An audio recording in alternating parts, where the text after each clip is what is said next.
Some of you are old, and you're going to remember this, because Paul Harvey used to be on the radio. Do you remember way back then? And it doesn't seem like that long ago.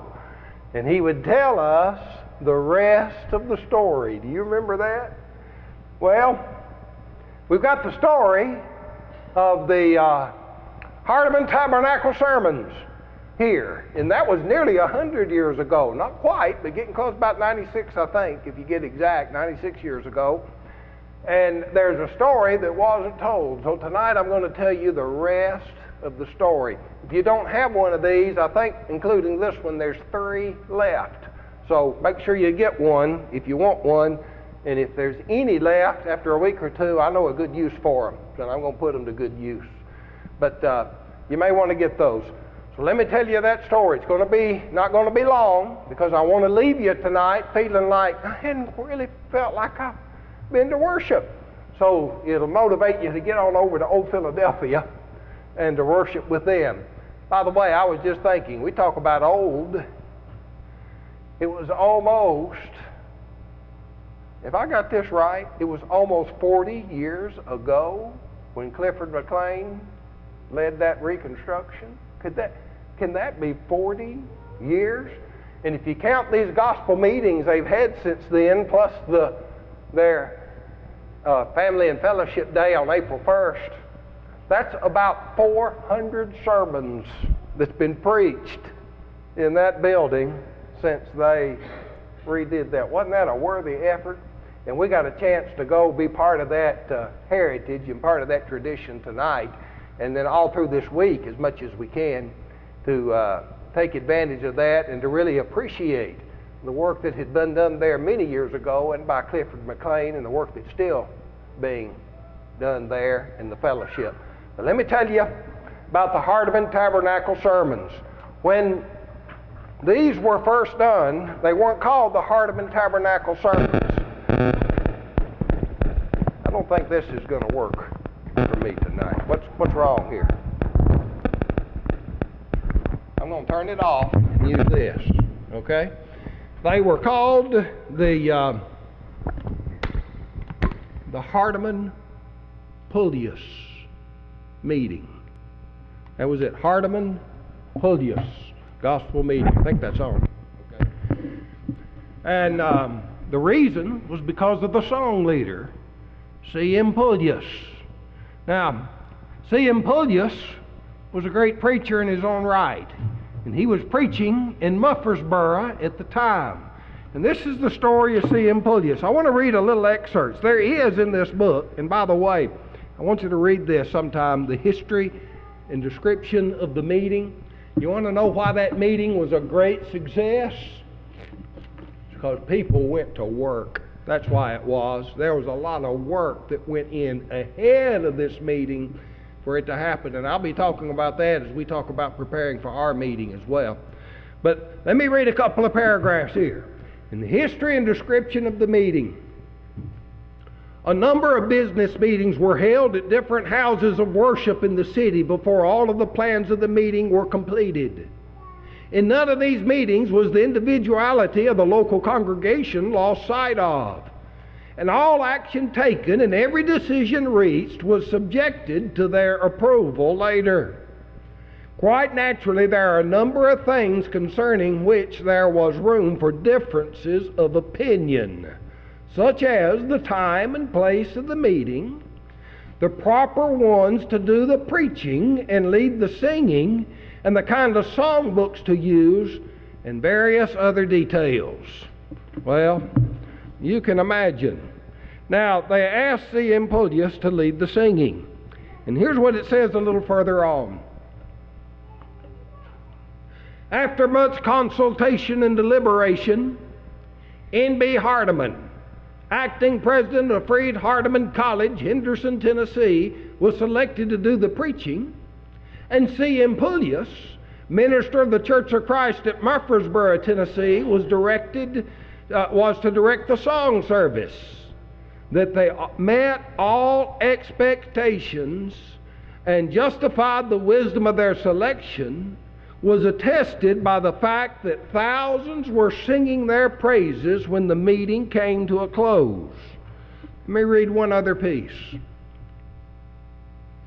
Another very unique feature was the song service. Thousands of voices were lifted up in singing the praises of God, and the great building was made to ring with melody, and yet no instrument of any kind, not even a tuning fork, was used. It was rather remarkable that out of perhaps 300 songs started and led by Brother Pullius, he seemed never to have missed the pitch of one hair's breadth.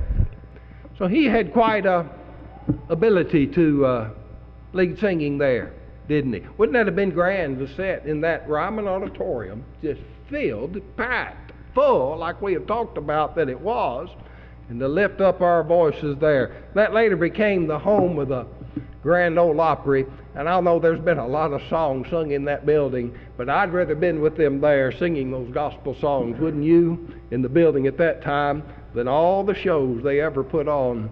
If I could have seen any of them, I'd rather been there than any of those shows they put on with the country music. Now, C.M. Pullius was a great preacher in his own right. And the last sermon in this book is not a sermon by N.B. Hardeman. It's by C.M. Pullius. And it was not preached at the old Ryman Auditorium. It says here, it was an address by C.M. Pullius delivered to the Exchange Club, Nashville, Tennessee, at a luncheon. Now, if you'll remember, when I began introducing this series of sermons, you remember that first sermon N.B. Hardeman preached? It was a tribute to the Bible.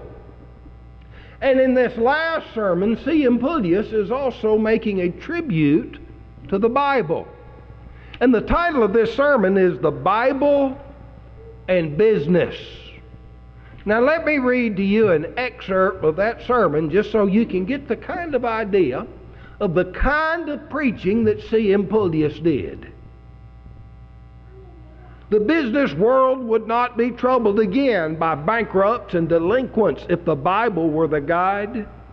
For it says, not slothful in business, but diligent in business, and provide things honest in the sight of all men.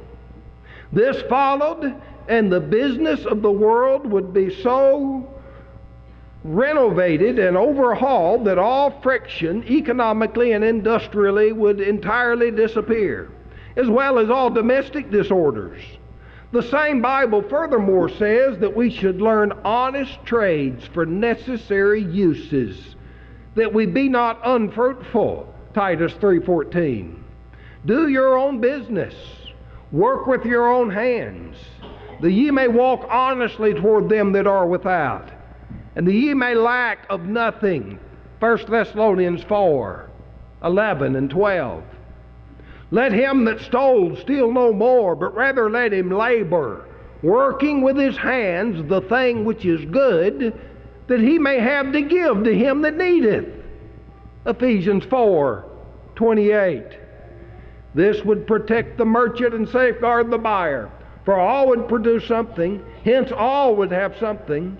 All could and would meet their obligations, and therefore the golden rule would become a reality instead of a theory. All things whatsoever ye would that men should do to you, do you also so to them. Well, that is wonderful preaching. That's good Bible preaching. But now the rest of the story. A part of the discussion that was going on in those business meetings before the sermon, who's going to be the preacher? My great-grandfather was part of those business meetings. His name is mentioned in this book. And the story's been passed down to us that there was quite an effort on many who wanted C.M. Pullius to preach during this meeting instead of N.B. Hardeman. Well, they talked it back and forth, and finally they all agreed. we're going to invite N.B. Hardeman. But somebody's got to tell C. M. Pullius. Now let me tell you something that you may already know about great preachers. And that is, great preachers very often have great egos. I mean, it's kind of a occupational hazard. And you can imagine that, and you've seen that, haven't you? Really great preachers, and yet sometimes their own ego gets in their way. Now, somebody had to go tell C. M. Pullius in Murfreesboro that he wasn't the one selected. It was going to be N.B. Hardeman. And would you leave the singing? So here's how this went. The first Hardeman Tabernacle sermons were delivered from March 28th to April 16th, 1922. N.B. Hardeman was chosen as the preacher rather than C. M. Pullius, who was also a very effective evangelist, being considered for the meetings. When the leaders approached Brother Pullius about leading the congregational singing rather than preaching, his response was that he would be willing to sweep the floors in order to assist moving the meeting forward. You know, most of us are modest people. And we do something that is praiseworthy, and if someone begins to praise us, we almost get to feeling embarrassed about it.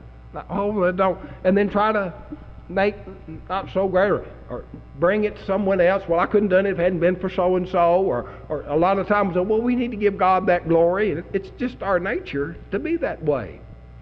And I know why we're that way. Most of it's because our mamas and daddies taught us to be that way. But our mamas and daddies taught us that because the Bible teaches that. We don't do things for notoriety, to get our name out there and to get our praise and all the attention on us. We know it's not about us. No, and we love being of service because we want to serve God. Now, we got different abilities. God's given us different ways in which we can serve. Now, I know in this text we've got to read this in the context of the New Testament times when men were endowed with spiritual gifts to be able to do some works. But there's a principle here that I want us to make sure we don't lose sight of in Romans chapter 12. And I want to begin reading in verse 6. Having then gifts differing according to the grace that is given to us, whether prophecy, let us prophesy according to the portion of faith, or ministry, let us wait on our ministering, or he that teacheth on teaching, or he that exhorteth on exhortation. He that giveth, let him do it with simplicity.